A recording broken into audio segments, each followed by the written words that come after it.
This world is all about branding and marketing. The #1 branders in the universe is the United States. They made the United States seem like it's the best place in the world to be. It's the land of the free, home of the brave.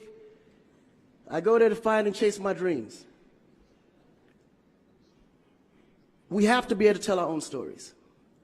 Directors, filmmakers, entertainers, it's going to be clearly, and the press, it's going to be your job to redefine how people think about Africa.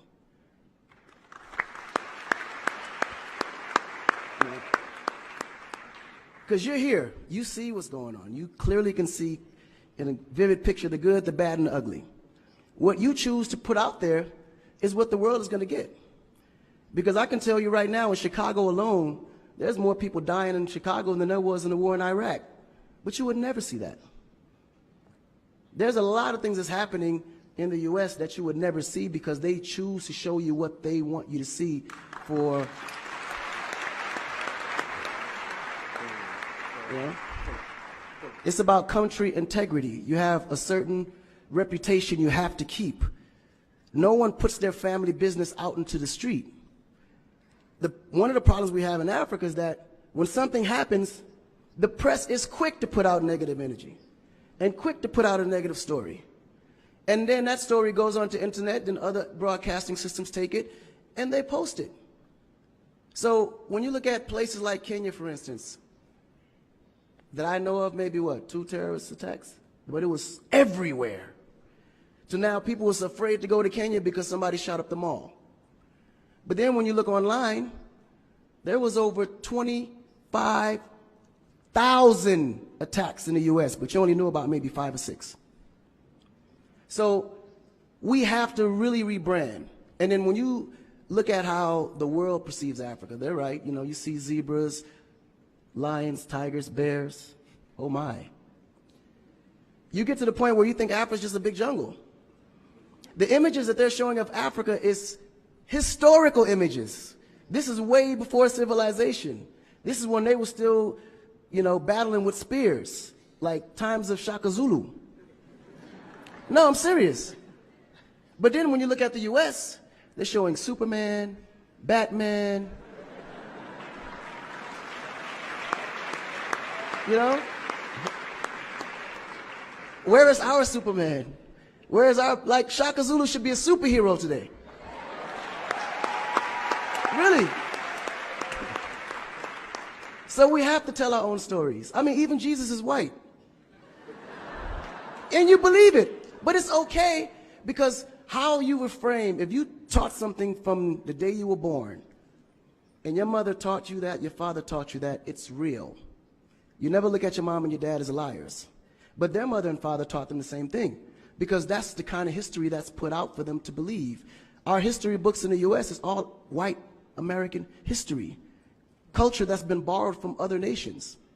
But Africa have to teach the same history of our ancestors, the great things that they have accomplished. You know?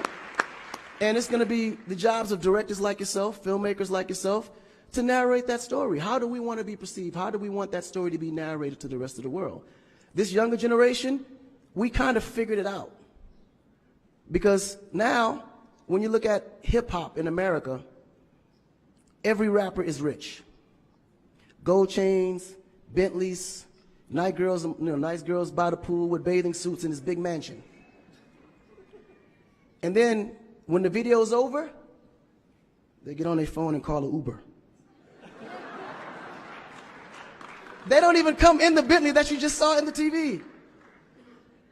But you go to Nigeria, we got Wizkid, Davido, P-Square, all these guys driving a Bentley, Mercedes.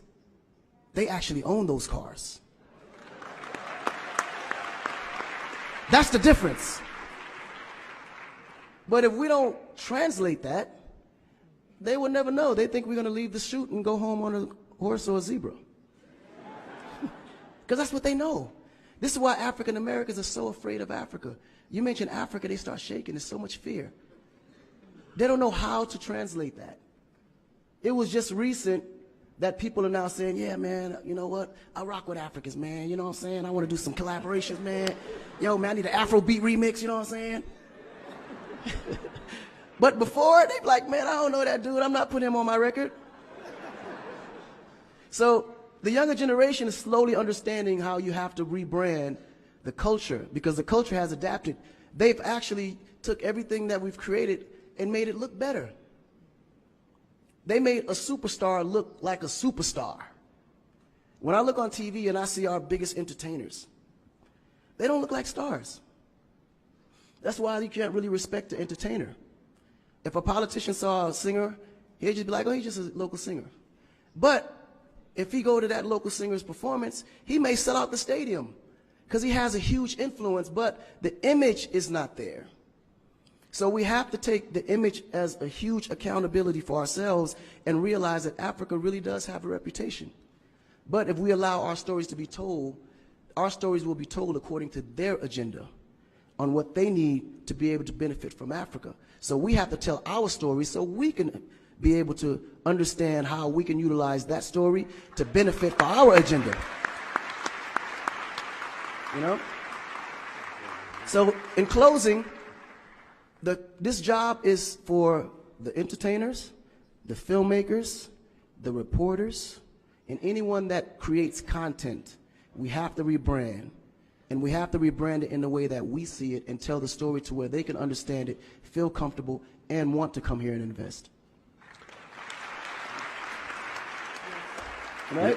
To add to what Akon